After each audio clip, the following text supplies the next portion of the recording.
बिस्मिल्लाहिर्रहमानिर्रहीम। अस्सलाम वालेकुम नाज़रीन, आप देख रहे हैं अनोखा अंदाज। मैं आपका होस्ट जमाल सिद्दीकी। उम्मीद करता हूँ आप खुश व खुर्रम होंगे। नाज़रीन कराम, अफगान अपडेट्स के साथ हाजिर हुए हैं। इस वक्त कल रात की और आज सुबह की बहुत सारी अपडेट्स हैं जो आपके साथ शेयर करनी है। कुछ प्रोपेगेंडाज हैं जिनके ऊपर बात करेंगे और फैक्ट्स एंड फिगर्स जानेंगे कि आखिर हकीकत क्या है।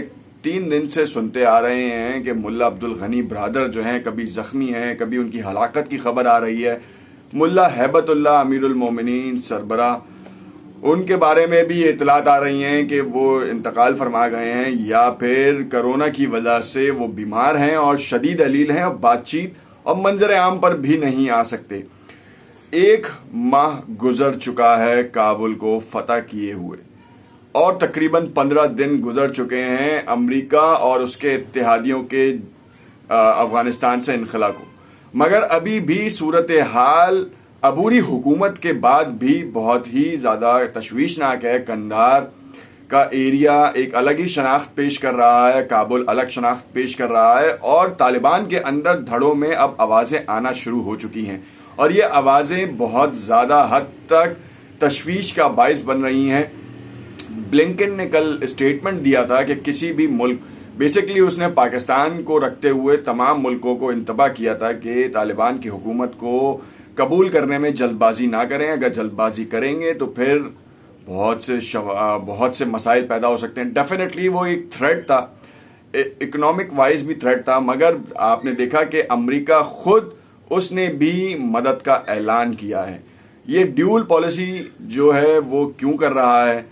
डिप्लोमेसी से काम कर रहा है या फिर पीठ पीछे वार करने की कोशिशें कर रहा है? कह रहा है कि हुकूमत को जो है, जो बुरी हुकूमत है, उनको ख़वातीन के हकूक देने चाहिए, उसके बाद उसे कबूल किया जाए। खैर, तालिबान की जानिब से इसके ऊपर शदीद रद्द-ए-अमल आया है और कहा यह जा रहा है कि हक्कानी नेटवर्क और मुल्ला अब्दुल गनी ब्रादर के दरमियान जो चपकलिश है वो अब मंजर आम पे क्या आ रही है। और उनके दरमियान अमीर मुत्तकी ने तो बाकायदा इस बात का ऐलान किया कि तालिबान की सफ़ों में किसी भी किस्म की दरार नहीं है। इस चीज़ को अपने इस वीलॉग में तफसील से जानेंगे। अगर आप नए हैं और आपने चैनल सब्सक्राइब नहीं किया तो इसे ज़रूर सब्सक्राइब कर लें ताकि आने वाली तमाम वीडियोज़ के नोटिफिकेशंस मिलते रहें। बेल के आइकन को प्रेस करेंगे तो सबसे पहले जानते हैं कि अब्दुल गनी ब्रादर हैं कौन। अब्दुल गनी ब्रादर वो शख्सियत हैं जो कि तालिबान में बड़ा असर व रसूख रखते हैं। सन 2012-10 के उसमें जो है कहा यह जाता है कि उनको पकड़ा गया। 10 से कबल की एक इतलात हैं और उसके बाद उनको जेल में डाल दिया गया। जब जेल में डाला गया तो उसके बाद उनकी आज़ादी हुई तकरीबन 8 साल के बाद और वो दोहा में जाके बैठे और अमेरिका को राज़ी किया कि अफ़गानिस्तान की सूरत हाल को जो है वो अमन का गहवारा बनाएं और इसके लिए उन्होंने तालिबान के रहनुमाओं को भी रजामंद किया। मुल्ला हैबतुल्लाह 2016 में जो है तालिबान के अमीर मुकर्रर हुए और उसके बाद से वो मंजर आम पर आना ज़्यादा पसंद भी नहीं करते। उनके बाद मशावरत हुई, इजलास हुए, बाकायदा गुफ्तो शुनीद हुई, तमाम शराइत तालिबान की थी। तालिबान ने अपनी शराइत से पीछे नहीं हटे, अपने मुआहदे की पासदारी की। अमेरिका भी उन शराइत का हामी निकला। अमेरिका ने उन शराइत के ऊपर अमल पैरा किया और मामलात हल हो गए। मगर जब हुकूमत बनने का वक्त आया तो उस वक्त मुल्ला अब्दुल गनी ब्रादर जो कि कंधार और उस पूरे एरिया में 50% जो अफगानिस्तान का एरिया है जिस पे मुल्ला अब्दुल गनी ब्रादर और उनके सपोर्टर्स का होल्ड है, ख्याल ये और गुमान ये जाहिर किया जा रहा था कि उनको वजीर आज़म बनाया जाएगा। मगर मुल्ला हैबतुल्लाह ने दूररस्त नताइज के हवाले से फैसला किया कि नहीं, अगर ये होगा तो हक्कानी नेटवर्क की तरफ से बड़ी शदीद मुज़ामत का सामना करना पड़ेगा पाकिस्तानी बॉर्डर से। हक्कानी नेटवर्क जो है वो बहुत ज़्यादा करीब है, बहुत से इलाके जो हैं वो उनके बड़े करीब हैं और आप देख सकते हैं कि मतलब जो टीटीपी को भी रोकने में हक्कानी नेटवर्क का बड़ा हाथ था।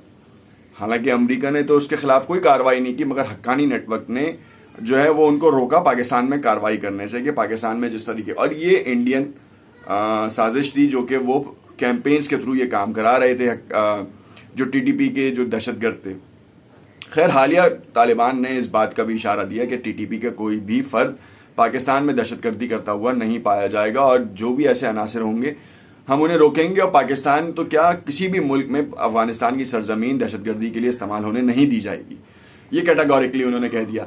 अब जो मामला था वो मामला अब्दुल गनी बरादर की सरबराही का था, और मुल्ला हसन को जो लेकर आया गया वो एक बड़ी ही स्ट्रेटेजिक मूव थी कि सारे मसाइल हल हो जाएं, हक्कानी नेटवर्क और मुल्ला अब्दुल गनी बरादर के सपोर्टर्स के दरमियान जो है जो चपकलिश हो रही है वो खत्म हो जाए, जो रिफ्ट चल रही है और जो स्पॉयलर्स हैं वो उसका फायदा उठा रहे हैं।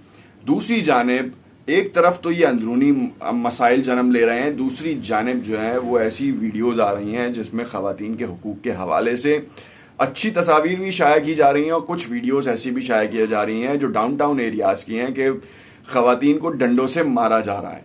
खैर इनकी तादाद इतनी नहीं, मगर इक्का दुक्का वाकयात रिपोर्ट हो रहे हैं, और इसी रिपोर्ट को होते हुए भारतीय मीडिया, दूसरे जो पाकिस्तान में बहुत ज़्यादा इन्फ्लुएंस रखते हैं मीडिया चैनल्स वो, और इंडिविजुअल इन्फ्लुएंसर्स जो हैं वो तालिबान को का ये असल चेहरा दिखा रहे हैं कि 1996 से सन 2001 के दरमियान तालिबान ने जिस तरीके की हुकूमत की है, जिस तरह के काम किए हैं, वो दोबारा उसी तरफ आ रहे हैं। हालांकि 1996 और सन 2001 में आपको शायद याद हो या ना हो, तालीम के ऊपर पाबंदी थी खवातीन के और नौकरियों पे, मगर इस बार हमने देखा कि यूनिवर्सिटी की पिक्चर्स बाकायदा खुद ज़बीउल्लाह मुजाहिद, सुहेल शाहीन और तालिबान के अकाउंट्स के ऊपर बाकायदा शेयर की गई कि बीच में उन्होंने पार्टीशन करके हायर स्टडीज़ को जारी रखने की भी इजाज़त दी है, और वो नेक्स्ट फेज़ में ये कर रहे हैं कि मर्द और औरत एक साथ काम ना करें, उनके हवाले से भी अब अलग अलग कमरे मुख्तस कर दिए जाएं।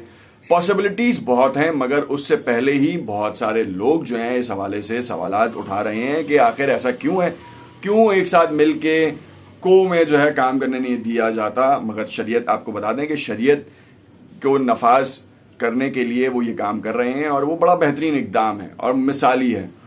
अब जो मुल्ला अब्दुल गनी बरादर जो कांधार के ऊपर बड़ा एक उनका होल्ड है, वहाँ पे चपकलिशें चलती हुई उनकी बात की जा रही है कि वहाँ पर जो है वो शोरिश हुई है, और उसी शोरिश के चलते हुए वो ज़ख्मी हुए हैं और वीडियो पे नहीं आ सकते, ऑडियो उनकी रिलीज़ की गई है।